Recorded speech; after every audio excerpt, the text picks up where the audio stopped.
வணக்கம் உறவுகளே, நான் உங்கள் ஸ்வீஸ்மாலா. நான் நல்ல நிலைமை இருக்கிறேன். நீங்கள் எல்லாரும் எப்படி? நீங்கள் எல்லாரும் நல்ல நிலைமை இருப்பீங்கன்னு சொல்லித்தான் நினைக்கிறேன். இப்போ பார்த்தீங்கன்னு சொன்னால் எங்களுடைய பாரம்பரியம் மிக்க கொழுக்கட்டையோடு தான் வந்திருக்கிறேன். இந்த கொழுக்கட்டையில் இன்னொரு விதமான கொழுக்கட்டை, அதாவது பிடி கொழுக்கட்டையும் நான் செய்திருக்கிறேன். என்னபடியாக இந்த 2 கொழுக்கட்டையும் என்னென்ன மாறி செய்கிறேன்ன்றதையும் என்னென்ன வடிவங்களில் செய்கிறேன்னு சொல்லியும் நான் பலவிதமான வடிவங்களில் செய்திருக்கிறேன். எல்லாத்தையும் முழுமையாக காண்றேன்னு சொன்னால் நீங்கள் முழுமையாக இந்த காணொலியை நீங்கள் பார்த்தா தான் உங்களுக்கு புரியும். இப்போ பார்த்தீங்கன்னு சொன்னால் நான் பயர் 2 கப் எடுத்திருக்கிறேன். இந்த 2 கப் பயரையும் நல்லா வறுத்தெடுக்கணும். நல்லா கடிபடுற பதத்துக்கு நாங்கள் வடிவாக வறுத்தெடுக்க வேணும். கூடுதலான நேரம் வறுத்தெடுக்க வேணும், ஆனால் கருக விடக்கூடாது. இப்படி வறுத்ததை நாங்கள் வறுத்து முடிய ஆற வச்சுட்டு சுடுதண்ணி, அதாவது 2.5 கப் சுடுதண்ணி வச்சுருக்கிறேன். இந்த 2.5 கப் சுடு தண்ணிக்குள்ள கொஞ்சம் உப்பை போட்டு நல்ல வடிவாக அவிய விட வேணும். நல்ல வடிவாக அவிஞ்ச உடனே இந்த பயரையும் நாங்கள் ஆற விட வேணும். இப்போ பார்த்தீங்கன்னு சொன்னால் நல்லா சுருண்டு வந்துட்டு கையில் எடுத்து பார்த்தீங்கன்னா நல்ல வடிவாக நசியும். இது கரைஞ்சும் கரையாத ஒரு பதமாக இருக்க வேணும். அப்போ தான் இந்த கொழுக்கட்டை மிகவும் ருசியாக இருக்கும். மற்றபடியாக நீங்கள் கையில் நசிச்சு பார்க்கே தெரியும். நசிக்கல கொஞ்சம் கஷ்டப்படும், ஆனால் நசிஞ்சு வரும். அதுதான் சொல்கிறேன், கரைஞ்சும் கரையாத ஒரு பதமாக வரணும். இப்போ பார்த்தீங்கன்னு சொன்னால் நல்லா தண்ணியெல்லாம் சுருண்டு வந்துட்டுது, ஒரு தண்ணியும் இருக்கக்கூடாது. இப்போ பார்த்தீங்கன்னு சொன்னால் சர்க்கரை, இந்த சர்க்கரை நீங்கள் பெரங்கட்டியிலும் செய்யலாம், வெல்லத்தில் செய்யலாம், உங்களுக்கு விருப்பமானதில் செய்யலாம். ஆனால் நான் நாட்டு சர்க்கரை எடுத்துருக்கிறேன். இந்த நாட்டு சர்க்கரைக்கு கொஞ்சம் தண்ணி விட்டு அந்த சர்க்கரை எல்லாத்தையும் கரைக்கிறதுக்காக நல்ல வடிவாக பாகு மாதிரி காய்ச்சி கொண்டு இருக்கிறேன். நல்ல ஒரு பாகு வடிவத்தில் வந்தோடனே நான் ஒரு தேங்காய் எடுத்து அழகாக திருவி வச்சிருக்கிறேன். இந்த அழகாக திருவி வச்ச தேங்காய் துருவலை இதுக்குள்ள போட்டு நல்ல வடிவாக நாங்கள் முதல் ஈரத்தன்மை இல்லாமல் வறுத்தெடுக்க வேணும். வறுத்தெண்ணை ஒரு வறுவல் தன்மை மாதிரி எடுக்க வேணும். இப்போ பார்த்தீங்கன்னு சொன்னால் நான் அந்த துருவி வச்ச தேங்காயை அதுக்குள்ள போட்டு நல்ல வடிவாக எடுக்க போகிறேன். இந்த தேங்காய் நல்லா சுருள்ற பதத்துக்கு வர வேணும், நல்லா சுருண்டு வர வேணும். சுருண்டு வரைக்கில் நாங்கள் இந்த அவிச்சு வச்சிருக்கிற பயர் இருக்குத்தானே, அந்த பயரை நாங்கள் அதுக்குள்ளே கொட்டி அதையும் ஒரு சுருள்ற பருவத்துக்கு எடுக்க வேணும். இந்த வித தண்ணியும் இல்லாமல் இருந்தால் எங்களுக்கு இந்த கொழுக்கட்டையை இந்த பூரணம்னு சொல்லுவோம். நம்ம இப்போ இது பூரணமாக இதுக்கு பேர் பூரணம். இந்த பூரணம் எந்த வித தண்ணியும் இல்லாமல் பாருங்க, அடியில் அந்த சட்டியில் எந்த வித தண்ணியும் இல்லை, ஒரு காஞ்ச பதத்துக்கு வந்திருக்கு. அது சரியான பதம். இப்போ பார்த்தீங்கன்னு சொன்னால் வெள்ளமாக நான் எடுத்து அவிச்சிருக்கிறேன். அவிச்சு இப்போ அரிச்சு எடுத்து கொண்டு இருக்கிறேன். இதில் 2 சுண்டு எடுத்து நான் வெள்ளை மாவில், இது அரிசி மா, சிவப்பு அரிசி மாவில் அரைச்சுண்டு எடுத்துருக்கிறேன். இதையும் நான் அரிச்சு எடுக்க போகிறேன். அரிச்சு எடுத்துட்டு சுடுதண்ணி வச்சு சுடுதண்ணியை 1 நிமிஷம் அல்லது அரை நிமிஷம் நீங்கள் ஆற வச்சுட்டு அதுக்குள்ளே கொஞ்சம் உப்பு போட்டு கொஞ்சமாக ஒரு 1/4 டீஸ்பூன் அளவில் போட்டுட்டு நல்லா கலக்கிட்டு கொஞ்சம் கொஞ்சமாக தண்ணி விட்டு இந்த மாவை நாங்கள் நல்ல வடிவாக அழகாக குழைச்செடுக்க வேணும். கிட்டத்தட்ட இடியப்பத்தின் பதத்துக்கு நாங்கள் குழைச்செடுத்தோம்னு சொன்னால் சரியாக இருக்கும். இடியப்பத்தின் பதம் எங்களுக்கு இந்த கொழுக்கட்டை பிடிக்கிறதுக்கு ஒரு சரியான ஒரு பதம். என்னபடியாக அநேகமான ஆக்களுக்கு உங்களுக்கு இடியப்பம் குழைக்க தெரியும். அந்த பதத்துக்கு நீங்கள் குழைச்செடுத்தீங்கன்னா சரி. ஆனால் கொஞ்சம் தண்ணியை கொஞ்சம் கொஞ்சமாக விட்டு நீங்கள் குழைச்செடுக்க வேணும். இந்த குழைச்செடுக்கையில் கரண்டியில் அப்படியே இந்த மாவெல்லாம் சுழண்டு வர வேணும். அது சரியான பதமாக இருக்கும். அதுக்கு பிறகு பார்த்திங்கன்னு சொன்னால் நாங்கள் கையால் அதை வடிவா பிணைஞ்சு அடித்து குழைச்சி எடுத்தால் எங்களுக்கு பதம் சரியாக இருக்கும். பாருங்க, இப்படித்தான் குழைக்கிறது.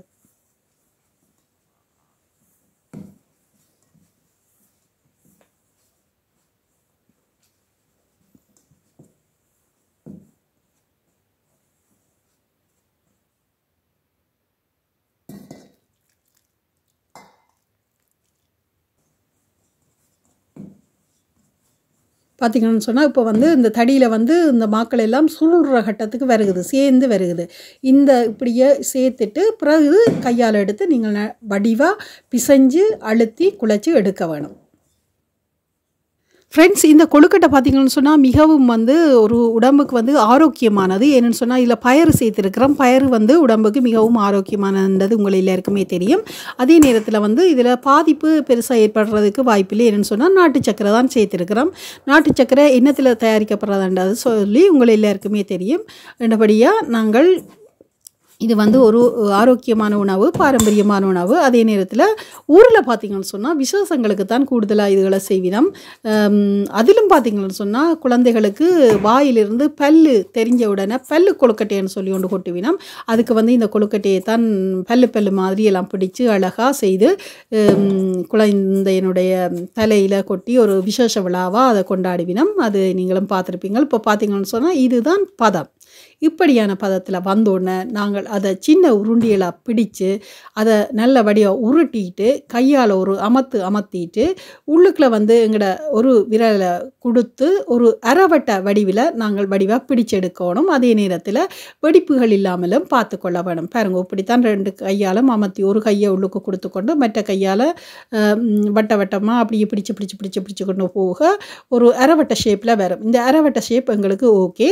இந்த அரைவட்ட ஷேப்புகளை பிறகு நாங்கள் செய்து வைத்த பூரணம் இருக்குத்தானே, இந்த பூரணத்தை நல்ல வடிவாக கரண்டியால் போட்டு நல்ல வடிவாக அமர்த்தி கொஞ்சம் அதிகமான பூரணம் இருந்தால் தான் இந்த கொழுக்கட்டைக்கு வந்து நல்ல டேஸ்ட்டாக இருக்கும். என்னென்னு சொன்னால் எங்களுக்கு அந்த பூரணம் வந்து வாய்க்கில் கடிபடையக்கில் இந்த மாவோடு சேர்ந்து கடிபடையக்கில் நல்லா இருக்கும். மா கூடினா இந்த பூரணத்தினுடைய இந்த கொழுக்கட்டையினுடைய டேஸ்ட்டே கொஞ்சம் குறைவாக வந்துடுமென்று சொல்லலாம் தானே. அப்படி வந்துடும். இப்போ பார்த்தீங்கன்னு சொன்னால் அந்த ஓரங்கள் எல்லாத்தையும் அந்த அரைவட்ட வடிவில் வந்து பூரணத்தை நிரப்பி இந்த ஓரங்கள் எல்லாத்தையும் நல்ல வடிவாக அழுத்தி உங்களுக்கு பிடிச்ச டிசைனில் நீங்கள் இந்த அருகுகளை அலங்கரித்து கொள்ளலாம். எனக்கு விருப்பமான டிசைன்களில் 2-3 டிசைன் உங்களுக்கு காட்டுறேன். பாருங்க இப்போ எவ்வளவு சூப்பராக நல்ல வடிவாக வந்திருக்குதுன்னு சொல்லி இப்போ சரி, இதுதான் கொழுக்கட்டை. இனி இதை நாங்கள் நீராவியில் வச்சு அவிச்செடுக்க வேணும். இப்போ பாருங்க, நான் வேறு வடிவங்களிலும் இந்த கொழுக்கட்டையே செய்கிறேன். இந்த வழியாக தொடர்ந்து பார்த்தீங்கன்னு சொன்னால் தான் அந்த வடிவங்களையும் நீங்கள் பார்க்கலாம். பல விதமாக செய்வினம். ஆனால் நானும் எனக்கு பிடிச்ச மாதிரி நான் கண்டுபிடிச்ச மாதிரி சில டிசைன்களையும் உங்களுக்கு தர்றேன். பார்த்து நீங்களும் பயன்பெறணும். தொடர்ந்து பாருங்க.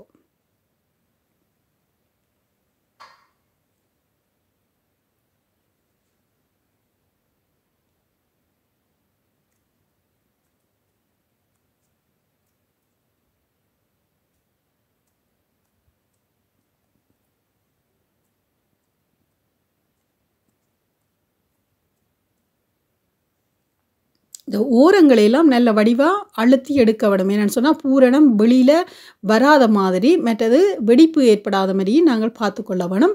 சரியான பதத்துக்கு நீங்கள் மாவை குழைச்சி எடுத்தீங்கன்னு சொன்னால் உங்களுக்கு அவிக்கையில் எந்த விதமான வெடிப்புமே வராது.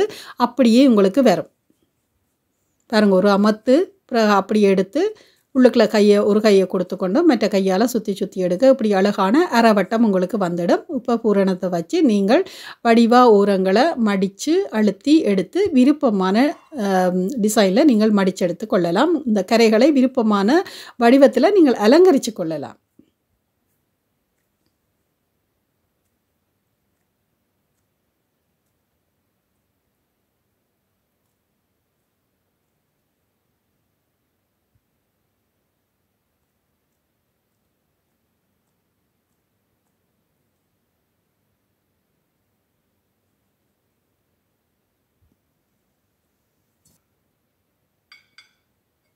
இப்போ பார்த்தீங்கன்னு சொன்னால் இன்னொரு அலங்காரம் நான் கரையில் செய்து காட்டுறேன். பாருங்கோ, அந்த நுனி பகுதியில் வந்து முள்ளுக்கரண்டியால் வந்து சின்ன கோடுகளை அச்சு பதிச்சிட்டு அதை ஒரு பக்கத்தால் முக்கோண வடிவில் நசிச்சு கொண்டு வர ஒரு விதமான ஒரு டிசைன் கொண்டு வரும். எனக்கு அந்த டிசைன் பிடிச்சிருக்குது. அநேகமாக அந்த பேட்டிசையேக்கில் வந்து இந்த வடிவத்தை செய்வினோம். அதை வந்து நாங்கள் கொழுக்கட்டையிலும் செய்தெடுக்கலாம். நல்ல அழகாக இருக்கும். சில பேர் கையால் மடித்து எடுப்பினோம்.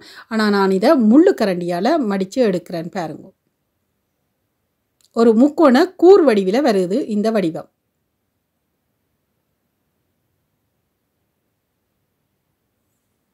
ஒரு சுவையான ஒரு உணவை நாங்கள் அழகாக தயாரித்து சாப்பிடல, இன்னும் அதை சாப்பிட்றதுக்கு எங்களுக்கு தூண்டும். பாக்கேக்கையும் அழகாக இருக்கும். இப்போ பார்த்தீங்கன்னு சொன்னால் நான் ஒரு தேங்காய் எடுத்துருக்கிறேன். அதில் வந்து ஒரு தேங்காய் சொட்டை உடைச்சி அதில் அந்த ப்ரௌன் கரைப்பகுதியை அகற்றிட்டு நல்லா சின்ன வெட்டி எடுத்து வச்சுருக்கிறேன். இதை பல்லு மாதிரி வச்சு நான் டிசைன் பண்ண போகிறேன். பாருங்கோ எப்படி செய்கிறேன்னு சொல்லி உங்களுக்கு காட்டுறேன். அநேகமாக பல்லு கொழுக்கட்டை கொட்டைக்குள்ள இந்த தேங்காய் சொட்டையும் வெட்டி அதில் அலங்கரித்து வச்சு பல்லு கொழுக்கட்டை செய்கிறவ நான் அதை பார்த்துருக்குறேன். ரெண்டபடியாக எனக்கு தெரிஞ்ச மாதிரி நான் இந்த தேங்காய் சொட்டை வெட்டி அதை இந்த கொழுக்கட்டையை அலங்கரித்து உங்களுக்கு காட்டுறேன் பாருங்கோ. இப்போ நான் இந்த சொட்டெல்லாம் தேங்காய் சொட்டெல்லாம் எப்படி வெட்டினான்னு சொல்லி உங்களுக்கு காட்டியிருக்கிறேன். சின்ன சின்ன துண்டுகளாக பல்லு மாதிரி வெட்டியிருக்கிறேன். இனி அந்த நுனிகளை வடிவாக பிடிச்சிட்டு அந்த ஒவ்வொரு தேங்காய் சொட்டையும் வடிவாக நாங்கள் அதுக்குள்ளே உள்ள புகுத்த வேணும். ஆனால் புகுத்தைக்குள்ள இந்த வித வெடிப்புகளும் இல்லாமல் பார்த்து கொள்ள வேணும். என்னென்னு சொன்னால் வெடிப்புகள் இருந்தால் இந்த தேங்காய் சொட்டு வெளியேறிடும். மற்றபடியாக நாங்கள் தேங்காய் சொட்டையும் வச்சுட்டு வடிவாக அழுத்தி எடுத்து தேங்காய் சொட்டுகள் எதுவும் வெளியில் வராத மாதிரி பார்த்து கொள்ள வேணும். பாருங்கோ, அழகான பல்லு டிசைன் ஒன்று வந்துட்டுது. நல்ல வடிவாகவும் இருக்குது, சாப்பிட்றதுக்கு நல்ல டேஸ்ட்டாகவும் இருக்கும். என்னென்னு சொன்னால் தேங்காய் வந்து அப்படியே கடிவடைக்க நல்லா இருக்கும். இதே மாதிரி நாங்கள் எங்களுக்கு பிடிச்ச வடிவங்களில் விதமாக நாங்கள் செய்து கொள்ளலாம். இப்போ பாருங்கள், நான் தொடர்ச்சியாக இதை அழகாக செய்து முடிச்சு கொண்டு இப்போ இது வந்து ஒரு பெரிய ஒரு கொழுக்கட்டை செய்கிறேன். எப்படி வருதுன்னு பார்க்குறதுக்காக இதுக்குள்ள வந்து நார்மலாக ஒரு கரண்டி தான் போட்டேன்னா நான் பூரணம் இதுக்கு வந்து 2 கரண்டி பூரணம் உள்ளுக்குள்ளே வச்சுருக்கிறேன். நல்லா பெருசாக பிடிச்சிருக்கிறேன். எப்படி வருதுன்னு சொல்லி பார்க்குறதுக்காகத்தான். நல்ல ஒரு பெரிய கொழுக்கட்டை. இதையும் நாங்கள் அவிச்சு போட்டு நான் உங்களுக்கு வடிவாக காட்டுறேன் பாருங்க.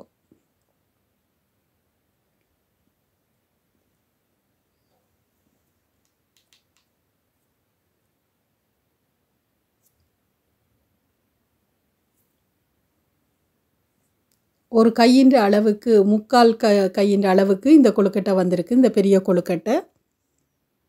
இப்போ பார்த்திங்கன்னு சொன்னால் தண்ணியெல்லாம் கொதிச்சிட்டது. நான் தண்ணியில் வச்சு தான் நீராவியில் அவிக்க போகிறேன். அடியில் வந்து பெரிய அந்த இடியப்பத்தட்டை ஒன்றை வச்சுருக்கிறேன். இடியப்பத்தட்டில் இதில் பெரிய தட்டு, அந்த தட்டை வச்சுருக்கிறேன். அதுக்கு மேலே வச்சு தான் நான் அவிக்கிறேன். இதுக்கு மேலே வச்சபடியாக நாங்கள் எண்ணெய் ஒன்றும் பூச தேவையில்லை. அப்படியே வச்சு அவிச்சிட்டு தண்ணியை கொஞ்சம் தெளித்து போட்டு எடுக்கல அப்படியே தானாக வந்துடும். பாருங்க, நான் நல்ல வடிவாக அழகாக அடுக்கி இருக்கிறேன்.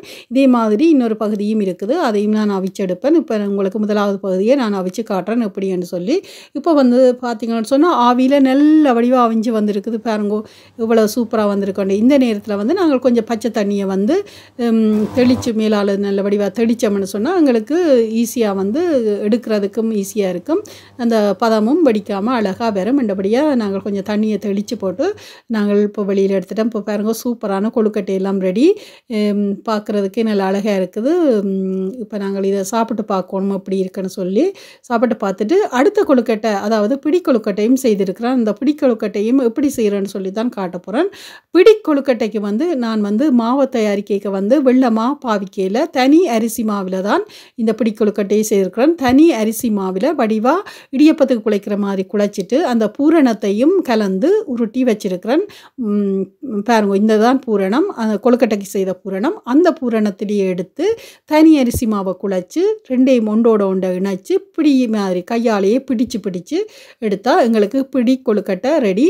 மாவை வந்து குழைக்கல மாவுக்குள்ளே கொஞ்சம் உப்பு போட வேணும்.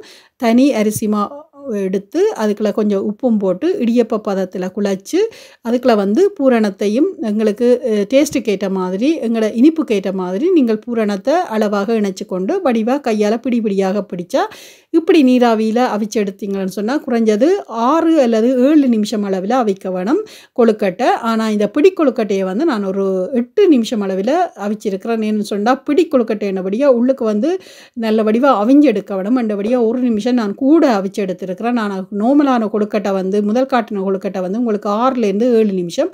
ஆனால் இது வந்து நான் 8 நிமிஷம் விட்டு அவிச்சிருக்கிறேன். பாருங்கோ, நல்ல சூப்பரான பிடி கொழுக்கட்டையும் எங்களுக்கு தயாராக வந்துட்டுது.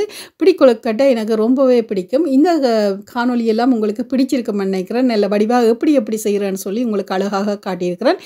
நீங்களும் இதே மாதிரி செய்து பார்த்துட்டு எனக்கு கொமெண்டில் தெரிவிங்கோ. நல்ல சூப்பரான அழகான இந்த கொழுக்கட்டை உங்களுக்கு பிடிச்சிருந்தா லைக் பண்ணுங்க, ஷேர் பண்ணுங்க, சப்ஸ்கிரைப் பண்ணுங்க. அப்படியே பக்கத்தில் இருக்கிற பெல் பட்டனை நீங்கள் அழுத்தினா தான் நான் போடுற காணொலியெல்லாம் உங்களுக்கு உடனுக்குடனே வந்து சேரும். பாருங்க எப்படி இருக்குது பிடி கொழுக்கட்டைன்னு சொல்லி ஒரு வாயில் வச்சு பார்ப்போம் எப்படி இருக்குதுன்னு சொல்லி. சூப்பரான நல்ல டேஸ்டான கொழுக்கட்டை.